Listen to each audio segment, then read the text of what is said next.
Hello, Southwest Florida homeowners and homebuyers. Welcome to the 239 Real Estate Roundtable podcast, your go-to source for navigating the vibrant real estate landscape of our beautiful region. I'm your host, Kevin Tremmel, a local real estate agent, leader, and investor here in Southwest Florida. On this podcast, we bring you insights from best in the business, top-notch real estate professionals, seasoned agents, and experts in everything from homeowners insurance to mortgages, maintenance, and repairs. Whether you're a first-time homebuyer or a seasoned homeowner, we've got you covered with tips, strategies, and valuable insights to make your journey in Southwest Florida's real estate market a breeze. Get ready to unlock the doors to successful home ownership. This is the 239 Real Estate Roundtable podcast, where we demystify the process, share insider knowledge, and ensure you're well equipped to make informed decisions. Let's dive in. Hey everybody, welcome to another episode of the 239 Real Estate Roundtable podcast. Today, our guest is Justin Baker. Justin is the General Counsel at Baker Wealth Strategies. Baker Wealth Strategies is a Houston-based wealth management firm serving clients nationwide. Justin has over a decade of experience specializing in advanced estate, tax, and business strategies for high net worth individuals and business owners. He also, prior to wealth management, Justin served as an infantry officer in the U.S. Army and continues to serve in the Army Reserve. His disciplined approach, combined with extensive legal expertise, enables him to provide comprehensive financial solutions. So I'm super excited for our conversation today, and welcome to the show, Justin. Yeah, I appreciate it, Kevin. It's really good to be here. Awesome. Well, Justin, why don't we get started? Tell us a little bit about yourself and how you got to where you are at today. And you can start at year one or year two, or you could start after college or during college, wherever you want. It's up to you. But who is Justin? Yeah, no, I appreciate that. So I'll probably start right around college, So I did, as you alluded to, I did ROTC through college and commissioned as an infantry officer straight out of college. Went through the infantry school at Fort Benning, and then my first assignment was at the 101st Airborne Division. This was in early 2000, so I was actually deployed to Kosovo for 9/11, and then deployed to Iraq in the kickoff in 2003, March of 2003, of Operation Iraqi Freedom. Came off active duty for a little bit, and then got called back to active duty. So I spent about 10 years total on active duty. And during that time, I got my MBA with a concentration in accounting, met my wife, Jennifer, and we were living in Dallas for a while there, and then moved down to Houston, actually, as my last assignment on active duty. And then, like you said, stayed in the reserves. But at that point, went to law school at the South Texas College of Law here in Houston. So I graduated from there and really got into, straight out of college, into estate planning. And right out of the gate, it was pretty high volume, basic estate planning at a firm. And then after having done that for a few years, I felt like, hey, look, I'd really like to get more into some of the more advanced planning to provide a little more bespoke planning services for folks and families. Particularly for me, I found like business owners and young families and business owners who have a young family who were particularly kind of underserved. And so that's really where I found my interest. And then at that point, I did go part-time through the Texas A&M University School of Law's LLM program, which is an advanced law degrees and where you really focus in. And so my focus was on wealth management law. So then, as the practice grew, really found that I was serving primarily business owners, closely held business owners of high and ultra high net wealth, kind of turned the puzzle piece for how to help them responsibly transfer the generational wealth that they had accumulated, and really put a plan for business succession together that meets their needs, and make sure the family is taken care of out of the business if something should happen to them. Mm-hmm. And then I stepped out of private practice and went to work at a privately held multifamily office that serviced ultra high net wealth families.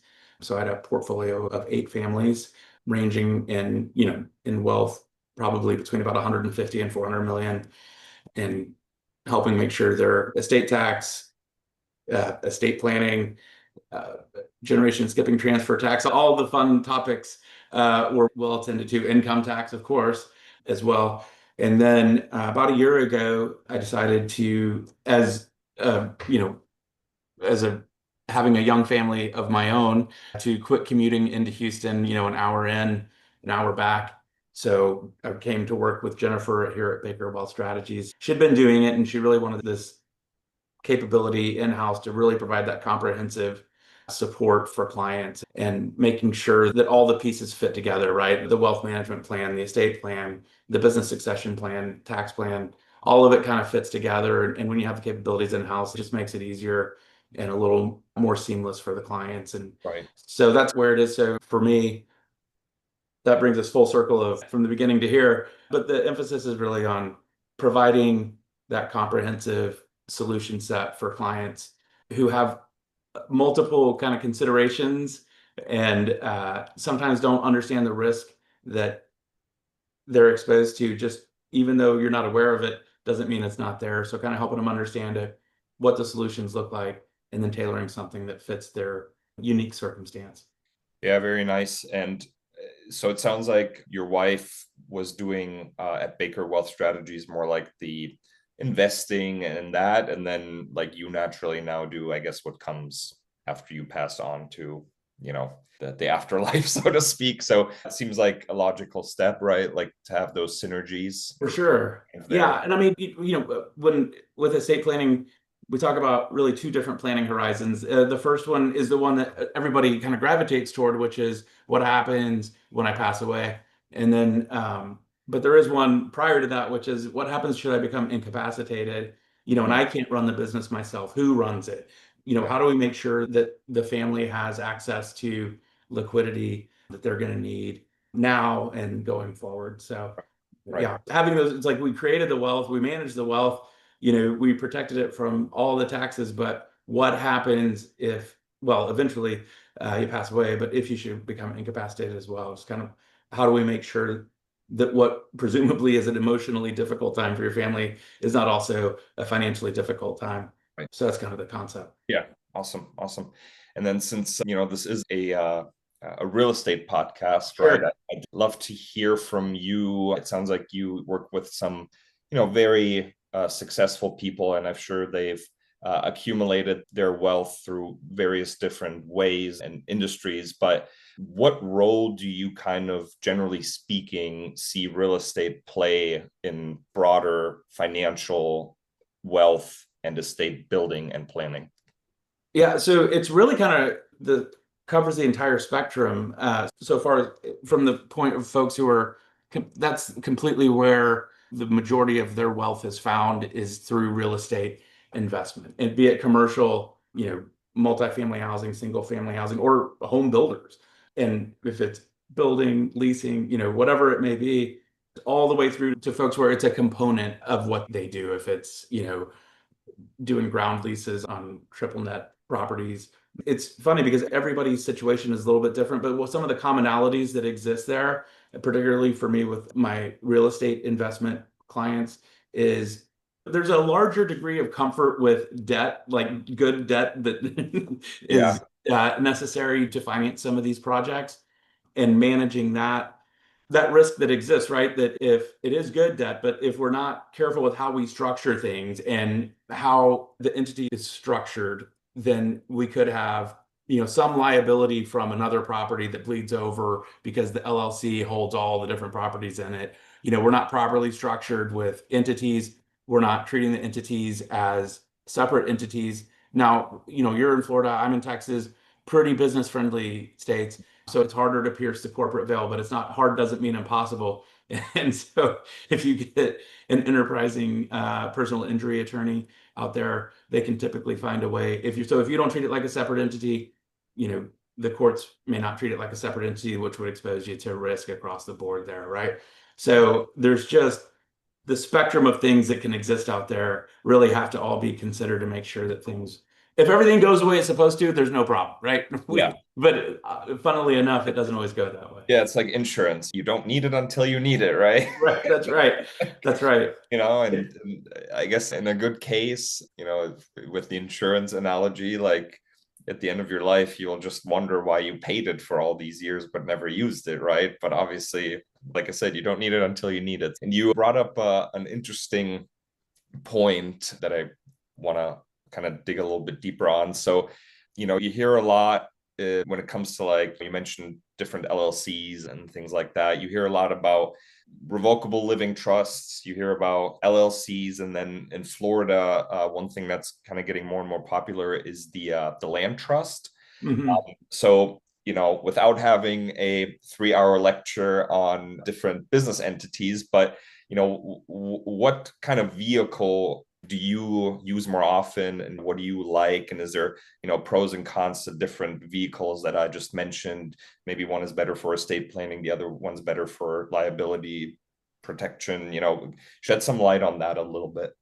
Yeah, sure, absolutely. So I think when there the considerations, and especially with your caveat that it's not to be a 3 to 4 hour lecture on it all, is the quick answer is, like, typically speaking, the LLC is the go-to entity for holding real property that is going to be for a commercial use, short-term rental or whatever it may be. Right. Because you have the liability protection there, right? Where you've isolated any legal liability that may arise from the ownership of that property. You've limited it to that property because that's what the entity owns, right? But it doesn't come through to you personally. Now, it could be a single member LLC. And now in some states also I'm just doing a brief aside, I can hear myself going into 3 hours right now, so I'm gonna try to bring it back. But there is an entity called a series LLC. And so essentially what it is you create one LLC, and then for each property, it goes into a different cell within the series so that you don't have to create a new LLC each time you acquire a property. Oh, interesting. Yeah. So, that's an option that exists out there. It's kind of dealer's choice on which one, but you get the same level of protection if you create an LLC for each one, or you have a series LLC. It's just the administrative upkeep pieces are a little easier with a series LLC. Right. So that's the liability protection piece. And then, the role really of the revocable living trust is to serve as the member of that LLC. So it's owned by, and just to back up real quick, a revocable living trust is exactly as it sounds. It's a trust that you create while living. And so because you're living, because you're living, you're the grantor, you're the beneficiary, you can revoke it, amend it, do whatever you want to with it. So it is a vehicle that's used in estate planning primarily to bypass the need for probate when you pass away, because it's owned by the trust. So that essentially the trust, and if you think of a trust broadly, you just think of it like an instruction book. That's really what it is. It's a document that says, hey, look, and look, I have young kids, so we read chapter books all the time. So there's like a chapter book, right? And the first chapter is the happiest chapter. Everybody's alive and well. And then things go sharply downhill starting in the second chapter. So if you said, for instance, a married couple, the first spouse becomes incapacitated and then passes away. What happens? Who's doing what? Who do the assets of the trust benefit? That's all in there. And then the second spouse passes away. So then what? Then what happens to the assets owned by the trust? Generally speaking, let's just, middle of the fairway call, split it evenly between the kids, and then it's for their benefit, so on and so forth. But while you're alive and well, you can do whatever you want to with the assets of the trust, just like you could as if they were not in the trust and you would just devise them or bequeath them via a will. The only place it really becomes apparent is if you become incapacitated, because it's a trust-owned property. You say who's up next, right? So who's going to serve as your successor trustee if you're unable to?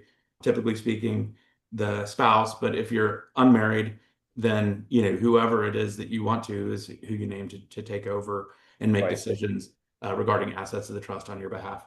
So where this becomes critically important is, particularly in the circumstance of avoiding probate, because if you think like, hey, look, I've got this LLC, it owns the properties through a series, of all my properties, and this is how we operate it.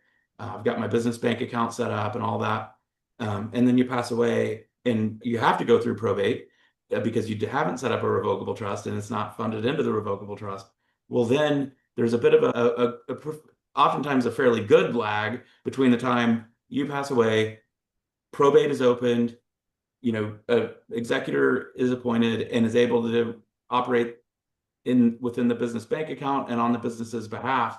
And 2-3 months in terms of managing real property with nobody at the wheel can cause real problems.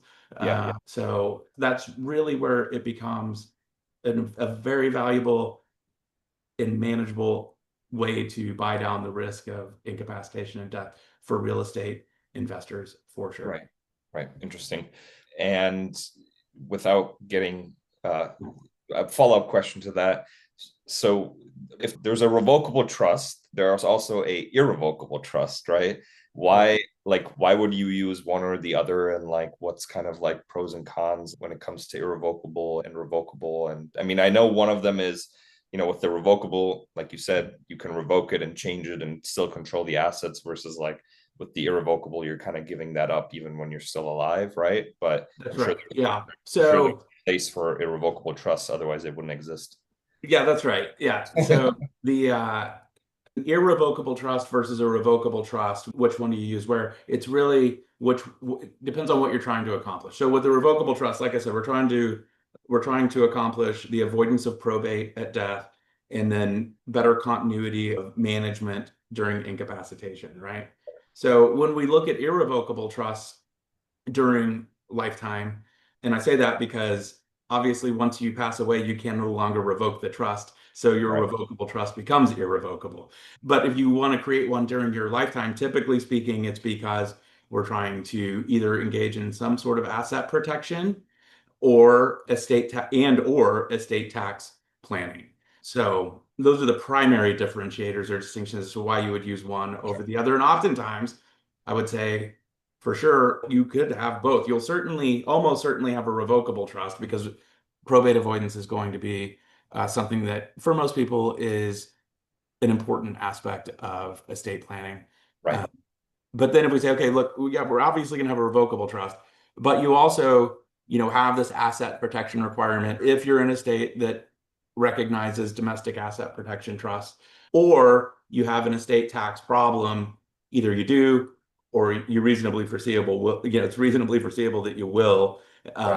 So, and while we're under the many splendors of the Tax Cuts and Job Act, one of those is a bonus estate tax exemption amount. So we can get it, we can move as much out of your taxable estate as possible during your lifetime in a manner that, doesn't impoverish the person who's, so let's not impoverish you, but let's buy down estate tax risk. So that it's kind of a fine line to walk there. So anyway, my point is you could have, or quite conceivably could have a revocable living trust and an irrevocable trust. Interesting.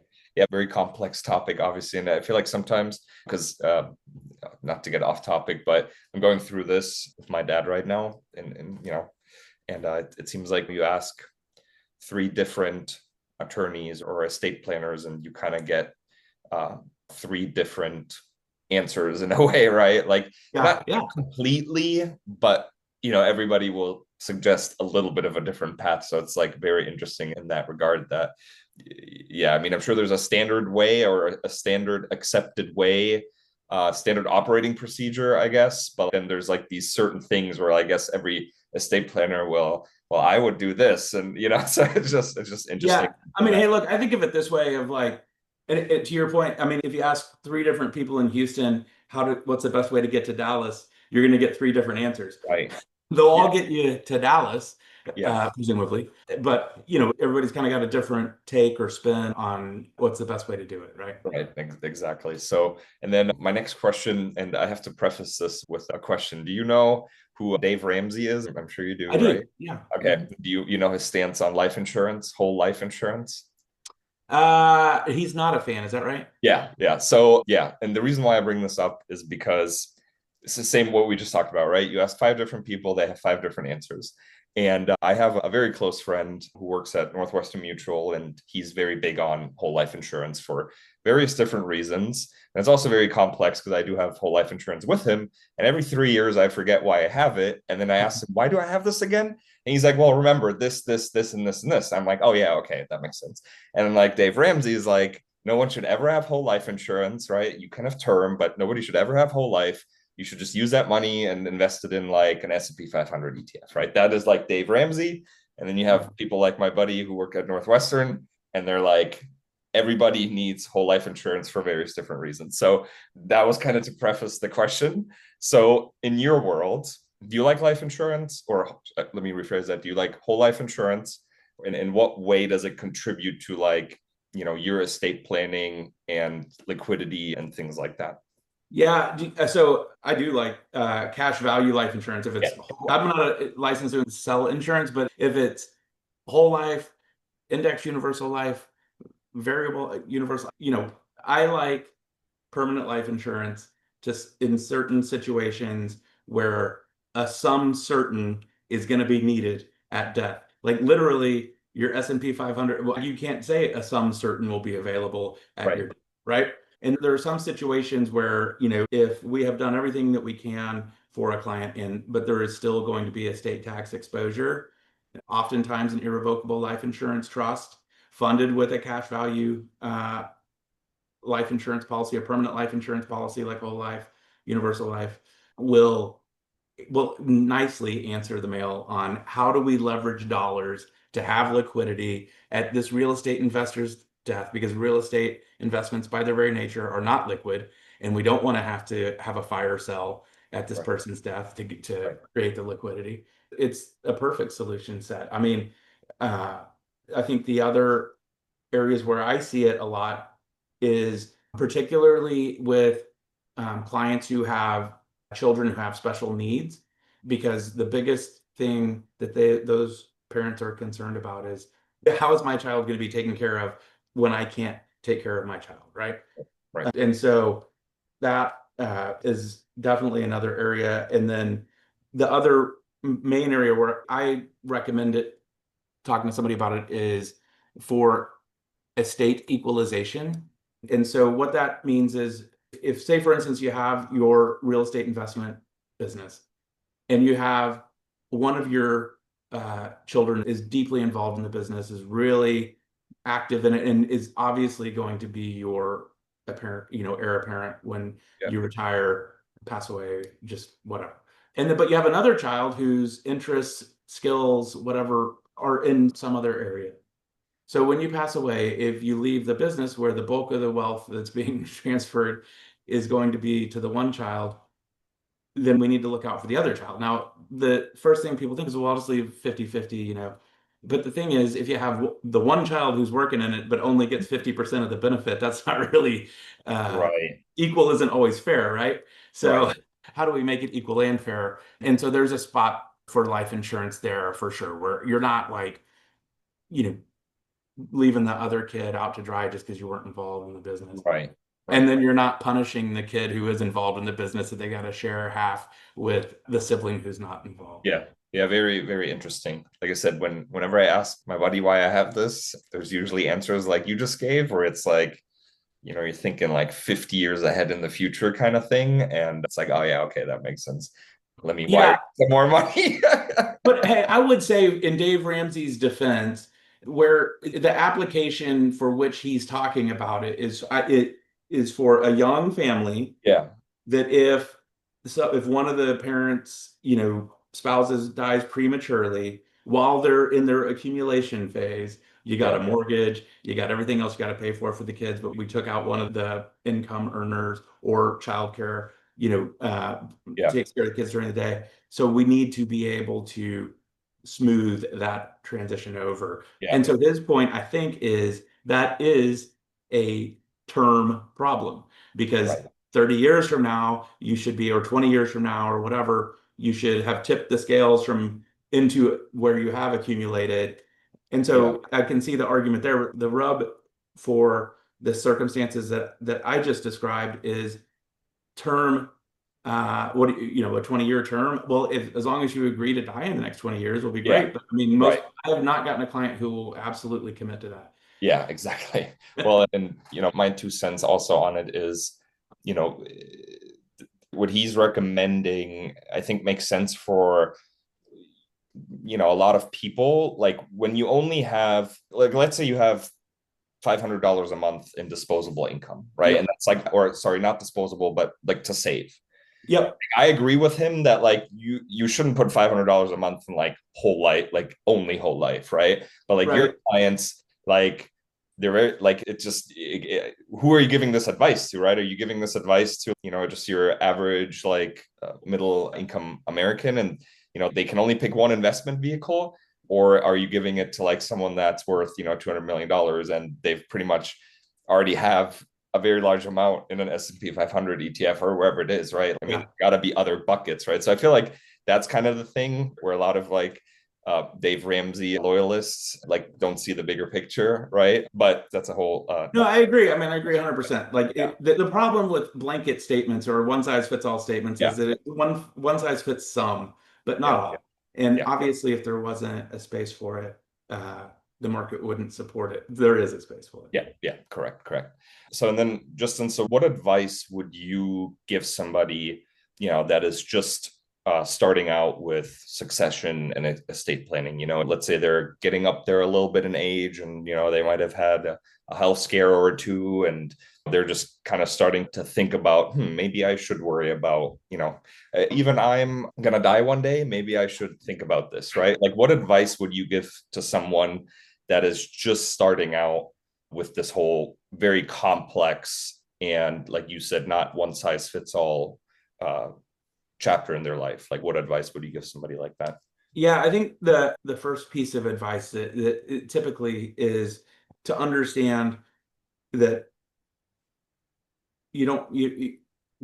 there is a burden associated with when you pass away, right? So I call it the law of conservation of burdens. The burden's neither created nor destroyed; it can only be shifted. So if you don't address the burden on your own, then somebody's going to have to handle it when you pass away. And so the kinder thing to do would be to put together an instruction book that really just needs to be executed when you pass away, rather than people trying to do like retroactive mind reading, like, well, what would Justin have wanted? What would Kevin have wanted to happen with? Like, come on, let's not do it that way. Yeah. So that's the first piece of advice, is realize that there is a burden associated with it. And all we're really talking about is whose burden is it going to be? Is it going to be your burden, or is it going to be your surviving family, loved ones, a burden? That's really all we're discussing at that point. And the next piece is, I think, to not try to Google answer everything, right? Because Google, AI, Chat GPT, I love them, but the information there is not always going to be the best. Yeah.